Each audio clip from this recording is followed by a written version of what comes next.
It has started, and already there's a lot of good games going on. Let's just discuss my recap of E3 and Nintendo Direct. But before, let's just start off with some honorable mentions. Lego Forza. Oh my gosh, we always wanted this? Yeah. Now, Lego Forza, this is not a real thing. We're not getting Lego and Forza did not license a game. No, this is just a DLC. But the only thing I am excited that E3 already showed off was the Lego Star Wars game, or the complete saga for the next Lego Star Wars complete saga. I mean, I'm not that much of a Lego guy. I am. I already deleted half of my videos that relate to Lego.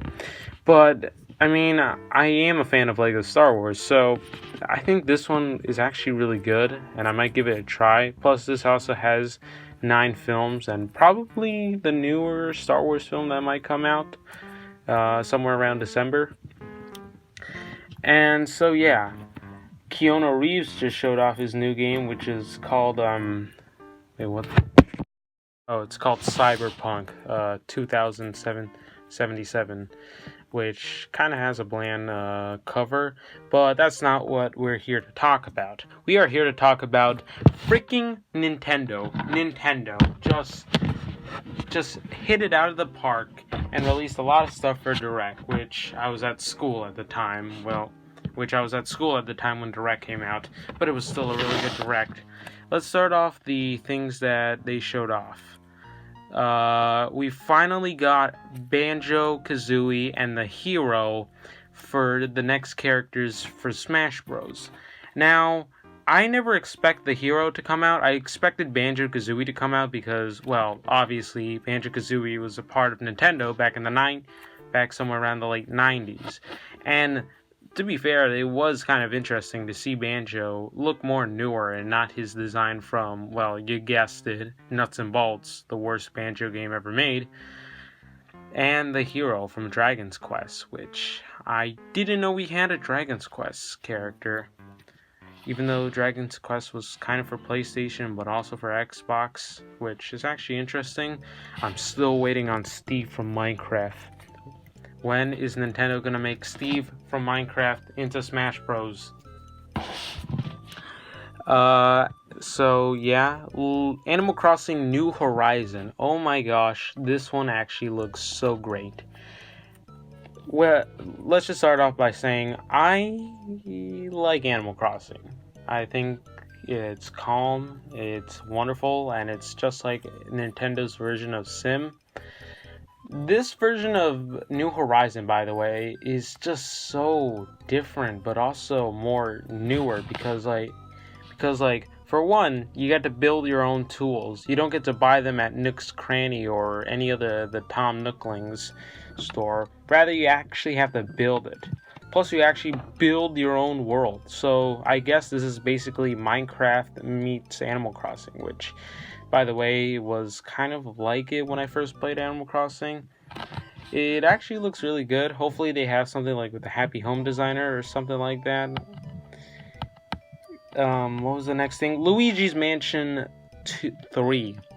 This is another sequel from one of the most interesting Mario games, the Luigi's Mansion series, which we're getting a third one, which is basically kind of different. It's Luigi in his hotel, not a mansion. We got the spawn of Gooigi, which is basically Luigi covered in goo, kind of like in Ghostbusters. It's actually kind of interesting. I might get it, seeing how I never played the Luigi's Mansion series. I might get it on my DS. I might get Luigi's Mansion for the DS to see how it is, and then later get the third one. And Link's Awakening, a game from the Game Boy that I cannot wait to get that amiibo. The amiibo looks like it was something out of an arts and crafts thing that some kid made or some Legend of Zelda fan made. But the amiibo just looks so cool when they showed it off on E3. It looks so interesting. I actually want to get it so that I could save it up.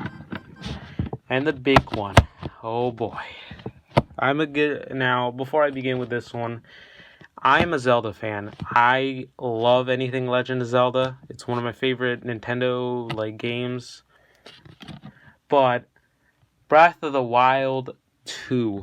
Oh my gosh. We got the announcements. When I first saw it, I just screamed. I'm pretty sure I got in trouble at school. Not really. I wasn't sent down to the principal's office, but when I first, because like I was staying after school, when I first saw it, I just jumped. And I was like, oh my gosh, we are getting Legend of Zelda Breath of the Wild 2. And I haven't played Legend of Breath of the Wild because I'm still playing Link to the Past, because like I wanted to play the Link to the Past. Then after that is Link's Awakening.